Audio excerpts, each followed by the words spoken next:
रस्ता हा लवकर करण्यात आला आणि म्हणून तो रस्ता खचला.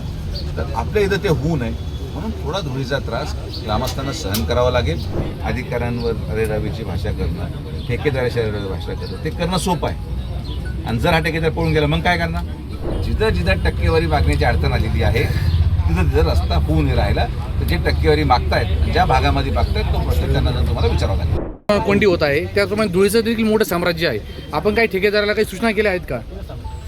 गेल्या अनेक दिवसापासून जो ट्रॅफिकची समस्या या ठिकाणी येत होते, नगर मनमाडच्या रस्त्याचं काम चालूच आहे, पण सावळीवीर जंक्शनमध्ये त्या ठिकाणी नॅशनल हायवेचं फ्लायओव्हरचं काम आणि नगर मनमाड असं ओव्हरलॅपिंग झाल्यामुळे त्याला डबल इफेक्ट आला आणि म्हणून ट्रॅफिक जास्त संतगतीने त्या ठिकाणी जायला लागलेली आहे. अनेक चुका ठेकेदारांच्या आहेत. दोन्हीही डिव्हिजन म्हणजे नाशिक डिव्हिजन नॅशनल हायवे आणि नगर डिव्हिजन या दोन्हीही डिव्हिजनच्या अधिकाऱ्यांना आणि सर्व ठेकेदारांना आज इथं एकत्रित बोलून सावळीवीर बुद्रुक, निगोज, निमगाव, सावळीवीर खुर्द अशा या सगळ्या पंचकृषीच्या ग्रामस्थांना एकत्रित घेऊन सगळ्या प्रश्नांवर चर्चा झाली. सगळे मार्ग माझ्या मते आता सोडवले जातील आणि साधारण एक 3 दिवसानंतर जे काही प्लॅन ऑफ ॲक्शन आम्ही बनवलेला आहे 3 दिवसानंतर या सगळ्या ट्रॅफिकची समस्या पूर्णपणे संपेल.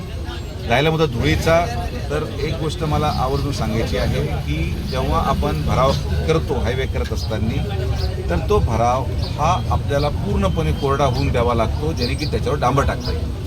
जर पाणी टाकण्याची मागणी आपण मान्य केली तर तो भराव कधीच कोरडा होणार नाही, रस्ता खचेल, जसं राहुरीमध्ये अनेक ठिकाणी झालेलं आहे. तिथं लोकांच्या आग्रहामुळं काही प्रमाणात रस्ता हा लवकर करण्यात आला आणि म्हणून तो रस्ता खचला. तर आपल्या इथं ते होऊ नये म्हणून थोडा धुळीचा त्रास ग्रामस्थांना सहन करावा लागेल. अनेक वर्षाचा प्रलंबित रस्ता आहे. मी सगळे विषय सगळ्यांना समजून सांगितलेले आहेत आणि हा रस्ता मला वाटतं गुरुपौर्णिमेच्या पूर्वी पूर्णपणे एक बाजू म्हणजे आपल्या या फ्लायओव्हरच्या समारोपाच्या जागेपासून तर बायपासच्या सुरुवातीपर्यंत एक बाजू पूर्ण केली जाईल आणि दुसरी बाजू मोटरेबल ठेवली जाईल आणि गुरुपौर्णिमा संपल्यानंतर मग दुसरी बाजूचं काम हाती घेतलं जाईल. असं पूर्ण आराखडा आम्ही आता बनवला आहे.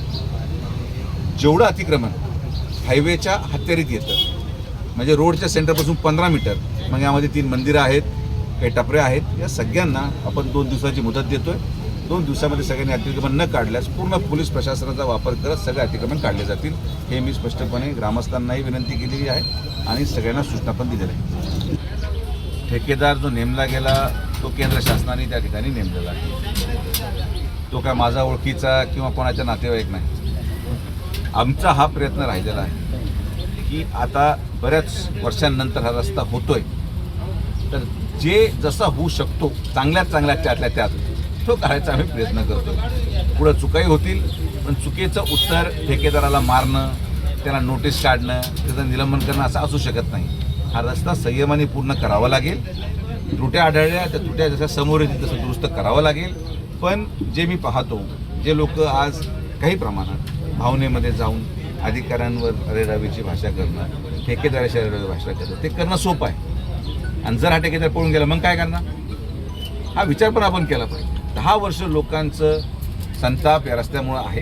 आपल्याला जे नशीब तसं आपलं नशीब असं आहे की आपल्याला 40% बिलो घेणारा ठेकेदार. कमीत कमी आमच्या तालुक्यामध्ये तरी कोणी टक्केवारी मागत नाही. ना ग्रामपंचायत, ना सरपंच, ना आमदार, ना कोणी कार्यकर्ते. त्यामुळे रस्ता हा जलदगतीने झाला.